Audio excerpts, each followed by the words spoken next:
هلو جايز، مرحبا بكم في الجلسة ديالنا مرة أخرى. هاد الجلسة هادي اللي فيها غير أنا ونتوما وهضرة خارجة من القلب.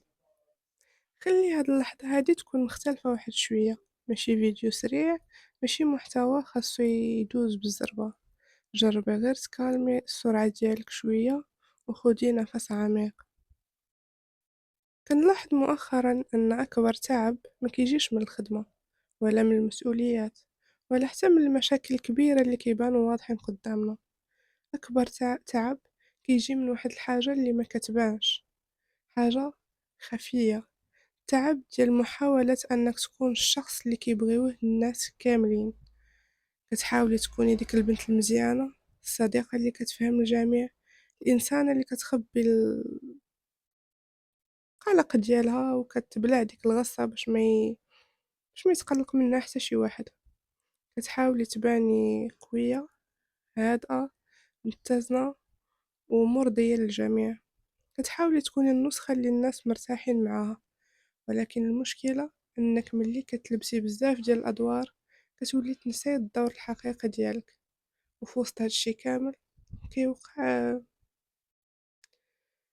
كيتوقع واحد الحاجة اللي صراحة خايبة بزاف، كتبداي تطرحي على راسك واحد السؤال اللي هو خطير بزاف. السؤال هو: فين مشات انا الحقيقية؟ فين مشات الشخصية ديالي الحقيقية اللي ربما في هاد الوقت ولا ما كيعرفها حتى شي واحد، كتعرفيها غير نتي وراسك؟ واش عمرك سولتي راسك هاد السؤال البسيط: لو ما كان حتى شي واحد غادي يحكم عليا، شكون غادي نكون؟ لو ما كان حتى شي واحد غادي ينتقدني، شنو القرار اللي كنت غادي نتاخدو اليوم؟ لو ما كان حتى شي حد غادي يشوفك، كيفاش كنتي غادي تعيشي نهارك؟ شنو الحوايج اللي غادي ديريها وشنو الحوايج اللي غادي توقفيها؟ يمكن الجواب ديال هاد الأسئلة كيكشف بزاف ديال الحوايج اللي عمرنا ما وقفنا نفكروا فيها. حيت بعض المرات ما كنعيشوش حياتنا بالكامل، كنعيشو النسخة المعدلة منها، نسخة مصممة باش تناسب توقعات الناس. واليوم غادي نهضروا على فكرة بدلت ليا بزاف ديال الحوايج، فكرة خلاتني نفهم أن الحرية ما كتجيش بسهولة. الحرية كتطلب ثمن وكتطلب شجاعة، ولكن الرحلة ديالها كتبدا غير بخطوة وحدة صغيرة: أنك تكون صادق مع نفسك. الكتاب اللي خلاني نوقف مع هاد الأسئلة ونرجع نفكر في بزاف ديال الحوايج اللي كنت كنعتبرهم عاديين هو كتاب سميتو The Courage to be Disliked، الشجاعة أنك تكون غير محبوب. كتاب مختلف شوية على بزاف ديال الكتب ديال تطوير الذات. هو ماشي كتاب كيجي كيقول لك دير هاد الخطوات، بدل هاد العادات وغادي تولي سعيد.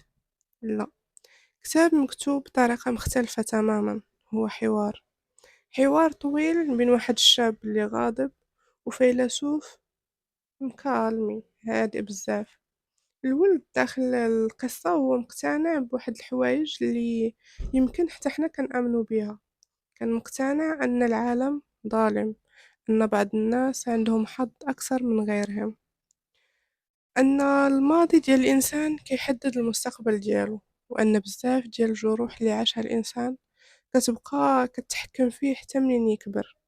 كان كيقول داك الفيلسوف أنه ماشي ساهل تقول لي نكون سعيد، وأنا الماضي ديالي فيه بزاف ديال الحوايج اللي جرحتني. وكان كيعتقد أن الإنسان مجرد نتيجة لداك الشي اللي وقع ليه في الماضي. ولكن الفيلسوف كان هادئ بواحد الشكل غريب، ما كانش كيجادل بصوت عالي، ما كانش كيحاول انه يقنعه بالزربة، كان غير كيهضر بجمل بسيطة ولكن التأثير ديالها قوي بزاف.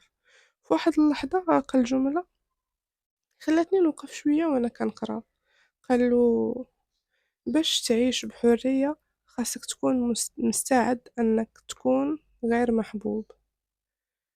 ملي قريت هاد الجملة أول مرة بصراحة حسيت بها صعيبة، ماشي حيت ما فهمتهاش، بالعكس، إنما فهمتها مزيان. حيت إلا وقفنا للحظة وفكرنا بصدق غادي نكتشفوا أن جزء كبير من قراراتنا في الحياة ماشي ديالنا بالكامل. جزء كبير منها كيبقى مبني على واحد السؤال: شنو غادي يقولوا الناس؟ واش عمرك ما درتي شي حاجة غير باش ما ينتقدوكش؟ واش عمرك سكتي على الرأي ديالك غير باش ما يتقلق منك حتى واحد؟ واش عمرك غيرتي قرار غير حيت خفتي من النظرة ديال الناس؟ حيت بصراحة شكون فينا اللي ما بغاش الناس يبغيوه؟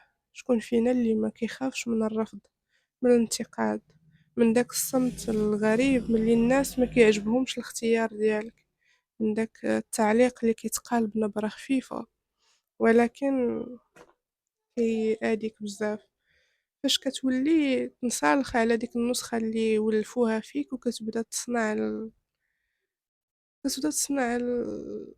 الشخصية ديالك الحقيقية، إن ماشي كتصنعها ربما أنك كترجع ليها، بالعكس حتى الشخصية اللي كانت كتبان هي اللي كنتي كتصنعها باش أنها توالم المتطلبات ديالهم.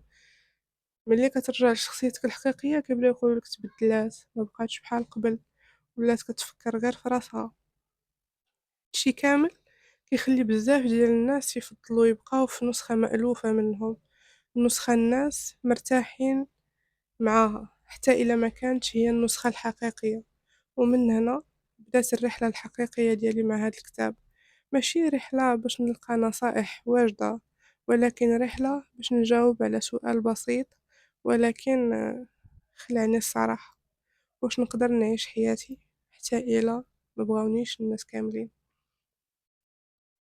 منين كنا صغار تعلمنا بزاف ديال القواعد ولكن بطريقة غير مباشرة، ما كان حتى واحد كيقولها لينا بوضوح، ولكن الرسائل كانت كتدخل لينا شوية بشوية: كوني مزيانة، ما تعانديش، ما ترفعيش صوتك، كوني سهلة في التعامل، ما تكونيش سبب في المشاكل.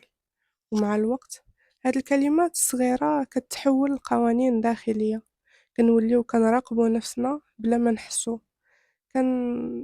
كنقيسو تصرفاتنا بكيفاش غادي يشوفونا الناس. وهنا كيوقع تحول خطير، بدل ما تكون القيمة ديالنا جاية من الداخل كتولي جاية من الخارج. إلا شي حد مدحنا كنحسو براسنا زوينين، إلا شي حد قال لينا برافو عليك كيطلع المزاج ديالنا فجأة. ولكن إلا شي حد انتقدنا ولا حتى عطانا نظرة ما فهمناهاش كيوقع داك الإحساس بحال إلا شي حاجة كتهرس لداخل ديالك، كتكون فرحان كيهبط المورال مباشرة. ويمكن سولتي راسك شي مرة: علاش كلمة وحدة من إنسان تقدر تبدل إحساسي كامل؟ علاش تعليق صغير كيبقى يدور في بالنا ساعات وبعض المرات أيام؟ الكتاب ديال The Courage to be Disliked كيقول فكرة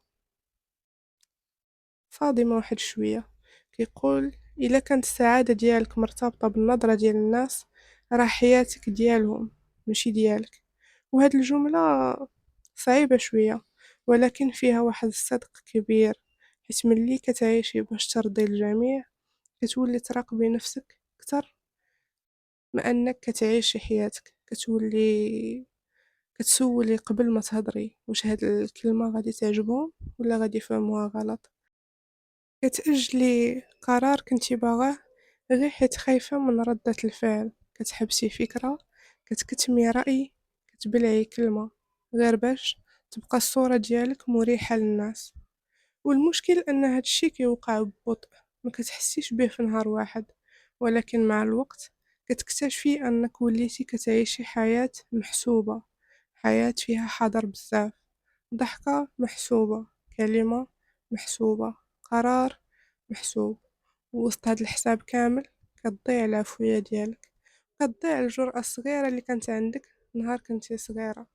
وهكذا بلا ما نحسو كنبداو نعيشو بنصف شخصية، الجزء اللي كيقبلوه الناس كيبان والجزء الحقيقي كيبقى ساكت في الداخل. ويمكن أخطر حاجة في هذا الفخ أنه كيخليك تعتقد أن هذا الشيء طبيعي، مع أنه كيخنق الحرية ديالك شوية بشوية. واحد النهار من مورا ما قريت هاد الكتاب وقفت قدام المراية، الحق ماشي بحال كل مرة، ماشي باش نشوف الشكل ديالي، ماشي باش نصلح الحجاب ديالي ولا باش نشوف واش كلشي مزيان، وقفت غير باش نشوف شكون أنا فعلا. كان صمت غريب في داك اللحظة، داك الصمت اللي كيوقع ملي كتكون بوحدك، ما كاين حتى صوت إلا صوت الأفكار ديالك. بقيت كنشوف راسي في المرايا، كنركز في العينين ديالي، حيت العينين ديال الإنسان كيقولوا بزاف ديال الحوايج اللي الكلمات مكتقولهمش.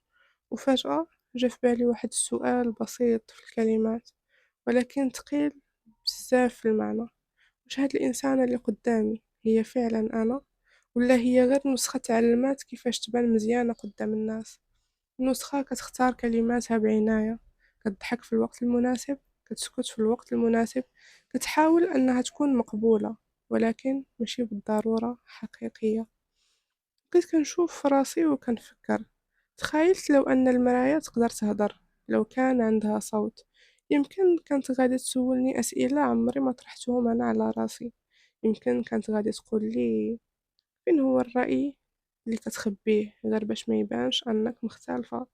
فين هي الكلمة اللي بلعتيها باش ما تقلقي حد؟ فين هو الحلم اللي قلتي عليه مستحيل؟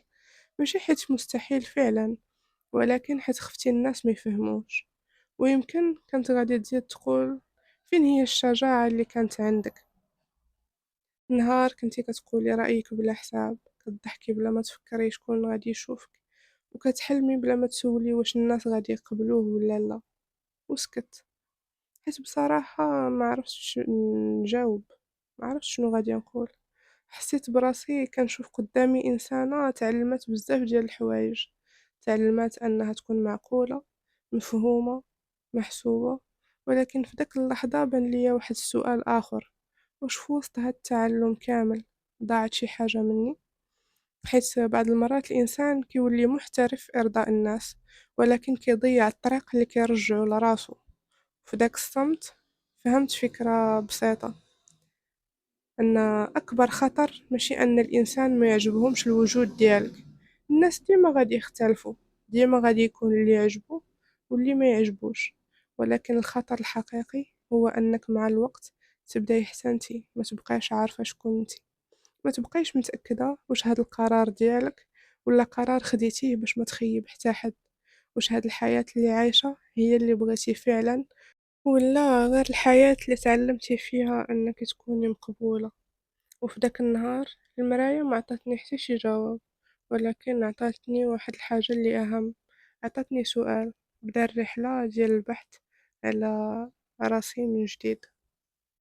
كاين فكرة في هذا الكتاب كانت من أكثر الأفكار اللي خلتني نوقف ونفكر بصدق مع راسي. الفيلسوف كيقول: انت ماشي ضحية ماضيك، انت نتيجة اختياراتك الحالية. أول مرة قريت هاد الجملة حسيت بها قصحى واحد شوية، حيت بطبيعة الحال كل واحد فينا عنده قصة، كل واحد فينا داز من لحظات صعيبة، من تجارب خلات أثر، من كلمات ما تنساتش، من مواقف هرسات شي حاجة في القلب.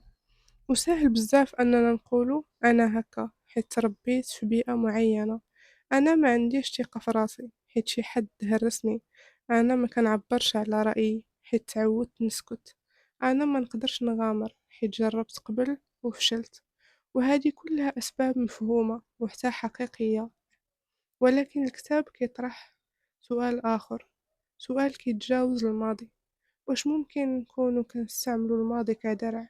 درع ماشي غير كيحمينا من الألم، ولكن حتى كيحمينا من المجازفة، من المحاولة، كيحمينا من أننا نجربو من جديد، كيحمينا من المخاطرة، كيحمينا من مواجهة احتمال الفشل مرة أخرى. حيت الحقيقة هي إلا حاولتي تبدلي حياتك كاين احتمال طيحي، إلا خرجتي من المنطقة المألوفة من منطقة الراحة كاين احتمال تغلطي، إلا جربتي طريق جديد كاين احتمال ما ينجحش من الأول. ولكن إلا بقيتي في الدور القديم، في الدور اللي تعودتي عليه، على الأقل عارفة شنو فيه، عارفة الألم ديالو، عارفة الحدود ديالو، عارفة كيفاش تعيشي فيه. والعقل ديالنا بعض المرات كيختار الألم المألوف على الخوف ديال المجهول، حيت المجهول كيبان مخيف. ولكن الفيلسوف كيحاول يقول فكرة مهمة: الماضي يقدر يفسر بزاف ديال الحوايج، ولكن ما خاصوش يحدد المستقبل كامل. يمكن الماضي يعلمك الخوف، ولكن الحاضر يعلمك الشجاعة. يمكن الماضي خلاك تشكي في راسك، ولكن اليوم يقدر يكون أول خطوة باش تبني ثقة جديدة. الماضي قصة، ولكن ماشي حكم نهائي. وحاجة أخرى مهمة فهمتها من هذه الفكرة، أن التغيير ما كيوقعش مرة واحدة، ما كيكونش قرار كبير درتيه وتبدلت حياتك كاملة. التغيير كيوقع في اختيارات صغيرة، ملي كتقولي رأيك مرة رغم أنك خفتي، ملي كتجربي حاجة جديدة رغم أنك ممتأكداش من النتيجة، ملي كتخرجي خطوة صغيرة من الدور القديم. كل اختيار صغير كيقول الماضي شكرا على الدرس، ولكن أنا ما غاديش نبقى محبوسة فيك. وحيت في النهاية أصعب سؤال ماشي شنو وقع ليا في الماضي، السؤال الحقيقي هو شنو غادي نختار ندير دابا. كاين عادة صغيرة في حياتنا اليومية، ولكن التأثير ديالها كيكون كبير بزاف. عادة كنمارسوها بلا ما نحسو، وهي المقارنة. المقارنة كتدخل لحياتنا بهدوء، ولكن كتخرج من عندها وهي مخلية أثر ثقيل في القلب. كتكوني عايشة نهارك بشكل عادي، حاسة براسك مزيانة، حتى كتشوفي حياة شي حد آخر. فلانة وصلت لمرحلة كبيرة في خدمتها، فلانة تزوجات وبنات حياتها، فلانة عندها مشروع ناجح، فلانة كتهدر وهي تايقة في راسها، فلانة حياتها باينة مرتبة ومستقرة. وفجأة بلا ما تحسي كيطلع واحد الصوت صغير وسط منك كيقول وأنا، علاش أنا مازال هنا؟ علاش تعطلت؟ علاش حياتي ماشي واضحة بحالهم؟ وهكا بلا ما نحسو كنحولو حياتنا لسباق، سباق ما عرفناش حتى شكون بدا فيه ولا شكون حط القواعد ديالو. ولكن كل شي كيبان كأنه كيقول خاصك توصلي بالزربة، خاصك تحققي بزاف، خاصك تكوني فحال الآخرين. ولكن الحقيقة اللي كيشرحها الكتاب هي أن المقارنة من أكثر الحوايج اللي كتسمم العلاقات. حيت ملي كنقارنو إما كنحسو براسنا أقل من الآخرين فكنحسو بالنقص، أو كنحاولو نكونو أكثر منهم فنعيشو في توتر دائم، وفي الحالتين كنفقدو الراحة. الكاتب كيقدم واحد الفكرة اللي زوينة سميتها العلاقات الأفقية، يعني العلاقات اللي ما فيهاش سلم، ما فيهاش واحد فوق واحد الفوق وواحد لتحت، ما فيهاش مقارنة مستمرة، غير بشر كل واحد فيهم عنده طريقه. واحد بدا بكري، واحد تعطل شوية، واحد لقى طريقه بسهولة، وواحد مازال كيقلب. ولكن كل واحد عايش القصة ديالو الخاصة. وحقيقة مهمة خاصنا نفهموها، أنك ما تقدرش تقارن الفصل الأول ديالك بالفصل العاشر ديال شي حد آخر، حيت كل واحد فينا عنده توقيت مختلف، وعنده تجارب مختلفة، وعنده ظروف مختلفة. المشكلة ماشي في نجاح الآخرين، المشكلة هي ملي كنشوفو نجاحهم وكأنه دليل على الفشل ديالنا. ولكن النجاح ديال شي حد ما كيسرقش الفرصة ديالك، والطريق ديال شي إنسان ما كيحبسش الطريق ديالك. والراحة الحقيقية كتجي ملي كتفهمي حاجة بسيطة، أن الحياة ماشي سباق باش تشوفي شكون غادي يوصل قبل. الحياة رحلة، كل واحد فيها كيمشي بالسرعة ديالو. ويمكن أكبر سلام داخلي كيبدا ملي كتقولي لراسك أنا ما محتاجاش نكون بحال حتى شي واحد، غير نكون النسخة الصادقة مني. ملي كتقرري تعيشي بطريقتك وتكوني صادقة مع نفسك غادي يكون ثمن، وهذا الثمن ما كيكونش دائما واضح من الأول، ولكن مع الوقت كيبدا يبان. شي ناس غادي يقولوا ليك تبدلتي، شي ناس غادي يحسوا بعدم الارتياح مع النسخة الجديدة ديالك، حيت تعودوا يشوفوك بطريقة معينة. يمكن تعودوا يشوفوك ديما كتوافقي، ديما كتسكتي، ديما كتأقلمي مع رغبات الآخرين. ومن نهار كتبداي تختاري نفسك، كتبداي تقولي لا في بعض المواقف، كتبداي تعبري على رأيك بوضوح، كيوقع واحد الارتباك. ماشي حيت درتي شي حاجة خايبة، ولكن حيت الناس تعودوا على نسخة منك كانت أسهل في التعامل. شي ناس غادي يبعدوا شوية، ماشي بالضرورة حيت ما كيبغيوكش، ولكن حيت النسخة الجديدة ديالك مازال ما فهموهاش. وشي ناس ببساطة ما غاديش يفهموك، وغادي يكون حتى لحظات كتحسي فيها بوحدة صغيرة، بحال الا خرجتي من طريق كان فيه الجميع كيمشي بنفس الاتجاه وبقيتي تمشي بوحدك شوية. كتكون لحظات صعيبة، حيت الإنسان بطبيعته كيحب الانتماء، كيحب يحس أنه مفهوم ومقبول ومرتاح وسط الناس. ولكن مع الوقت كتبداي تكتشفي فكرة مهمة بزاف: الحرية ماشي أنك دير كل ما بغيتي. الحرية الحقيقية هي أنك تعرف شنو هو الصح وتكون عندك الشجاعة تمشي فيه. وحنا كمسلمين، الله سبحانه وتعالى عطانا حرية الاختيار، ولكن عطانا معها حتى الضوابط اللي كتحمينا، بحال الطريق اللي فيه علامات السير. الإشارات ماشي موجودة باش تمنعك تمشي، ولكن باش توصلك بسلام. يعني الحرية هي ماشي حرية مطلقة بلا حدود. الحرية هي أنك تكون واعي بقراراتك وتختار الطريق اللي يرضي الله ويرتاح ليه قلبك. الفيلسوف في هذا الكتاب كيقول واحد الفكرة: العزلة المؤقتة هي ثمن الحرية. وأنا كنزيد نقول أحيانا العزلة المؤقتة هي بداية النضج الحقيقي، حيت بداك الهدوء كتولي كتسمع صوتك انت، ماشي صوت التوقعات ديال الناس. كتولي تسول راسك بصدق: شنو هي القيم ديالي؟ شنو الحياة اللي بغيت نعيش؟ شكون هي الإنسانة اللي بغيت نكون؟ والسؤال الحقيقي هنا هو: واش كتفضلي تبقاي محبوبة عند الجميع ولكن مكبّلة داخليًا، ولا تكوني حرة من الداخل حتى إلا ما فهمكش الجميع؟ أنا شخصيًا ما تبدلتش حياتي دفعة وحدة، ولكن بديت نختار الحرية الصغيرة، نقول لا في مواقف كنت كنقول فيها حتى غير باش ما نقلق حتى شي واحد، نعبر على الرأي ديالي حتى إلا كان مختلف، نحط حدود في بعض العلاقات اللي كانت كتستنزف الطاقة ديالي، ونختار راحتي النفسية على الصورة المثالية اللي الناس باغيين يشوفوها. وهاد الاختيارات الصغيرة كتبان بسيطة بزاف، يمكن حتى ما تبانش للناس، ولكن مع الوقت كتجمع وتكبر وكتبني داخلك إحساس جديد، إحساس أنك ما بقيتيش كتعيش حياتك باش تناسب توقعات الآخرين، ولكن وليتي كتعيشها بصدق. وهكذا شوية بشوية كتبدا تبني شخصية مختلفة، شخصية عارفة شكون هي، عارفة شنو القيم ديالها، وعارفة فين غادية. ودابا أجي نهضروا على واحد المفهوم آخر، ولا معنى آخر: المعنى ديال السعادة. السعادة ماشي بالضرورة إنجاز كبير ولا حلم بعيد خاصو سنوات باش يتحقق، ماشي تصفيق للناس ليك ولا إعجابهم بحياتك من بعيد، وماشي صورة مثالية يبان فيها كل شي مرتب وكامل. السعادة غالبا كتكون أبسط من هادشي كامل. السعادة هي راحة داخلية، إحساس خفيف كيسكن القلب بلا صداع. هي أنك تنعسي بالليل وقلبك مرتاح وما تكونيش لابسة قناع باش ترضي الآخرين. هي أنك تكوني على طبيعتك بلا خوف مبالغ فيه من حكم الناس عليك. السعادة هي أنك تهضري بصوتك الحقيقي وتقولي الرأي ديالك بلا ما تحسي أنك خاصك تبرري الوجود ديالك.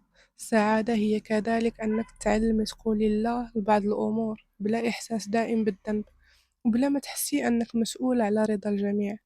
هي لحظات صغيرة ولكن صادقة: كاس ديال القهوة في هدوء، ضحكة خارجة من القلب، أو دقيقة صمت كتفكرك أنك بخير. في الأخير السعادة ماشي حياة كاملة بلا مشاكل، بل هي قدرة على العيش بسلام مع نفسك والتصالح مع الحقيقة ديالك حتى وسط الفوضى ديال الحياة.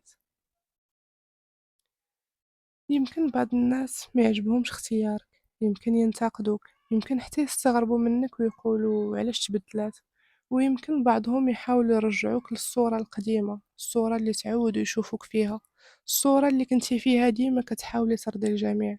ولكن السؤال الحقيقي هو: واش هاد الشي أسوأ من أنك تعيشي حياتك كاملة خايفة؟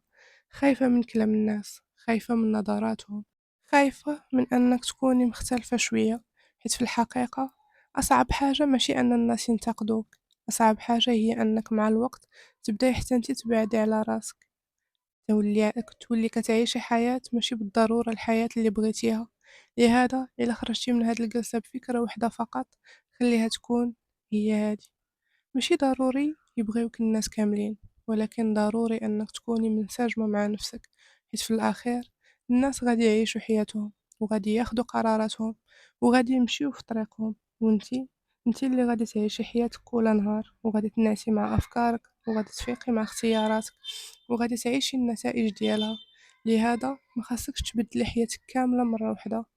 جربي غير حاجة بسيطة: هاد الأسبوع ديري قرار واحد فقط بناء على شنو بغيتي انتي، ماشي شنو بغاو الناس، ماشي شنو كيتوقعوا منك. قرار صغير صادق وهادئ.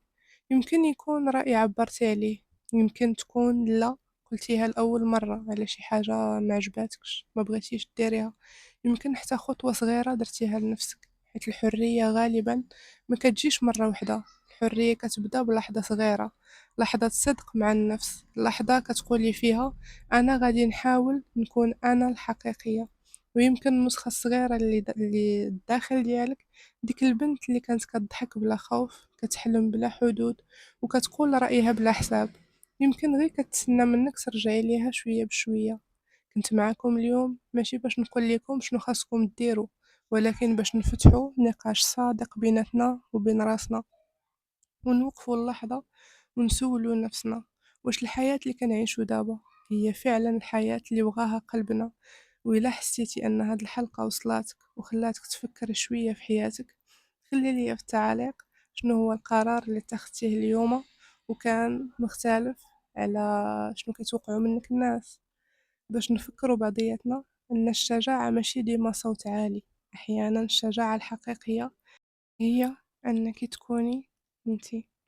وفي الأخير بغيت نقول شكرا بزاف لكل واحد بقى معايا حتى لهنا، حيت في زمن كلشي فيه سريع، كونك كملتي الفيديو للنهاية كيعني بزاف. كيعني أنك عطيتي هاد اللحظات باش تسمع، باش تفكر، وباش تعطي شوية د الوقت لراسك، وهاد الشي كنقدرو بزاف. إلا عجباتك هاد الجلسة وكنتي باغي تشوف حلقات أخرى بحال هكا فيها هدوء، تفكير، وكلام صادق من القلب، ما تنساش تشترك في القناة وتفعل الجرس باش توصلك الحلقات الجاية، وحط لايك للفيديو إذا حسيتي أنه وصلك، حيت هادشي كيساعد القناة توصل حتى لناس آخرين يمكن حتى هما محتاجين يسمعوا هاد الكلام. ونشوفكم في جلسة جاية، في أمان الله وحفظه.